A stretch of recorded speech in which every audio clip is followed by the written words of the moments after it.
Hey guys, in this video I'm going to talk about why you need a speed light. I'm Daniel Norton, photographer here in New York. I make videos like this. This one's going to be about gear. I make them about philosophy, about business, about technique. And if you're interested in that kind of stuff, go ahead and subscribe.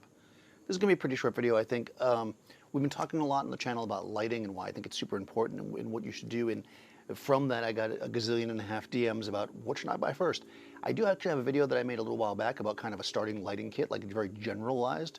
So check that one out. You know, it's basically buy an umbrella. But I think if I was to say one thing, right, like one thing to buy in lighting, if you're just starting, the thing would, besides a reflector, I think a reflector is probably the very first thing you should buy. But anything that's actually, you know, lighting, a speed light, right? This happens to be a Profoto A1, although they're getting cheaper. I know people are going to say it's expensive because they just came out with the A10, which is like the third upgrade to this. This is the original one. But regardless, this is basically a small flash / speed light. And the thing about a speed light is this. It's kind of like, I mean, you hear this sometimes, people are like, what's the best camera? The one you have with you. The speed light is the light that you can always have with you. It's basically, I mean, this is actually a pretty chunky sized one. They're not bigger really than a medium-sized lens, a zoom lens.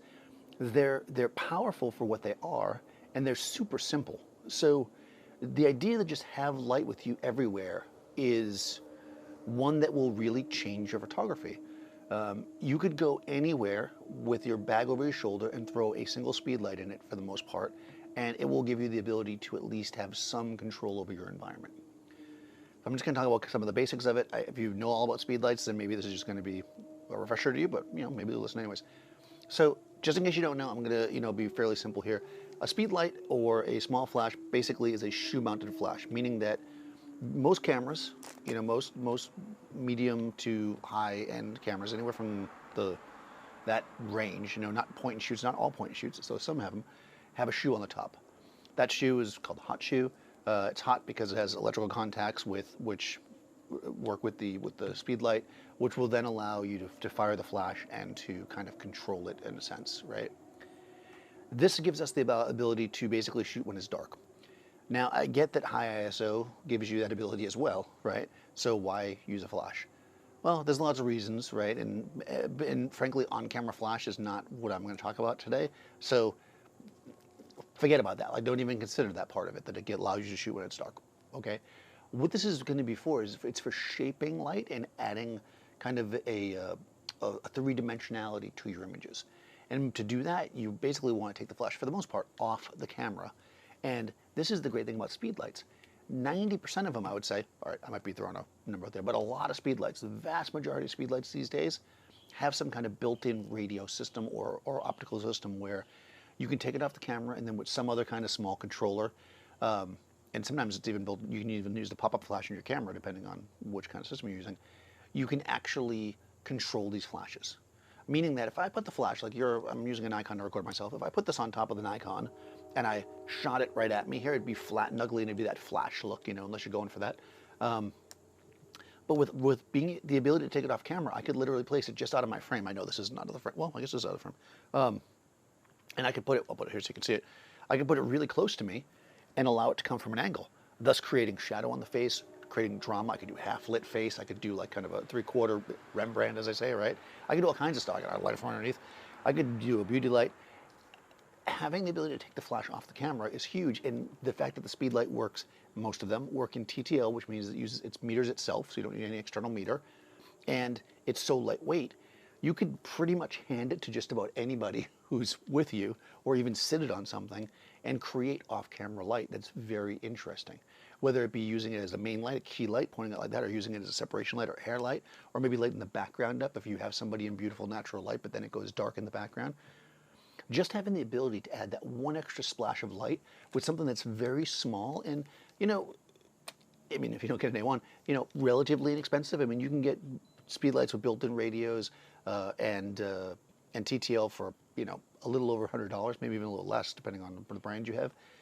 And it will change the way that you work. So if you're looking for that one thing, if you're one of the million people that DM'd me and said, what should I get first if I'm buying something for lighting? If you have no other lighting besides a reflector, and even if you don't even have a reflector, if you're just looking to buy something, the thing to start with, in almost every case, especially if you're just learning lighting, and if you're asking me that question, I'm assuming that you're learning and you're new, is a small flash / speed light.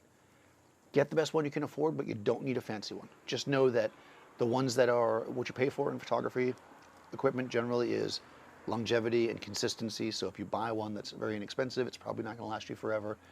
But if that's what your budget supports, get it. If you know that you're going to be serious about photography and you have a bit more budget, get something better like the A1 or whatever you might want to get for your system. Look at the power, yes, because that does matter, but look at the options of built-in radio or any of the other kind of cool features it has, because those are things you're really going to use. If you have the super powerful speed light, but it can't go off camera easily, then you're just going to get that dull on-camera flash look, right? You want something that can be versatile and take it off the camera. So I definitely would look into those systems. And if you are somebody that's using, I'm not sure about Sony. I believe Sony, but I'm not 100% sure. But definitely Canon and Nikon. At least most of the cameras up until maybe the last ones. You'll have to check the specs on your cameras. But if they have a pop-up flash, they can almost certainly control some of the older flashes. Like they literally control it through like an optical firing mechanism. It's not as good as radio in a lot of ways, but it doesn't require anything extra.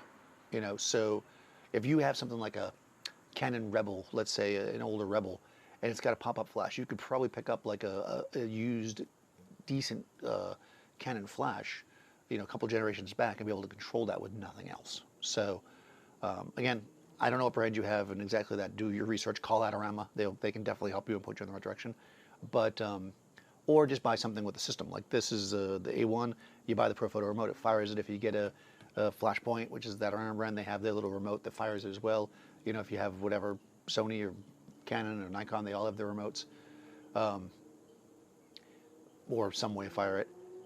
Basically, you want to be able to take it off camera. So a small flash with a means to get it off camera is going to change the way that you work. So if you don't already have one, that's where you should invest. I guess if you guys want more of these videos about starting flash photography gear stuff, I'll get more in depth and make more videos like this, but that seems to be the question. Everybody's just like, what's the thing I should buy? Small flash. There are some other like edge cases. Like if you're like, I'm going to start a studio and I just rented 5,000 square feet. Like okay, that's different. You're not going to buy a speedlight for that. But if you're at that level and you're getting all that stuff, hopefully you know enough of what to buy, and you're not just buying your very first flash when you're investing that much, because you might be a little ahead of yourself. So I'm not making any judgment. Take that leap if you can go for it. But this is more targeted at the person who's just starting. Anyways. Get a speed light. Let me know, guys, what do you have? I'm betting that most people that have some lighting also have a speed light.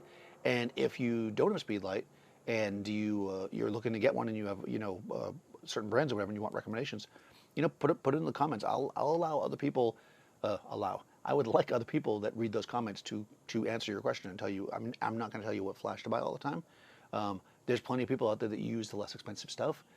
If that's what you're looking for, that can recommend for you. So if you guys got a recommendation on less expensive ones as well, that's good.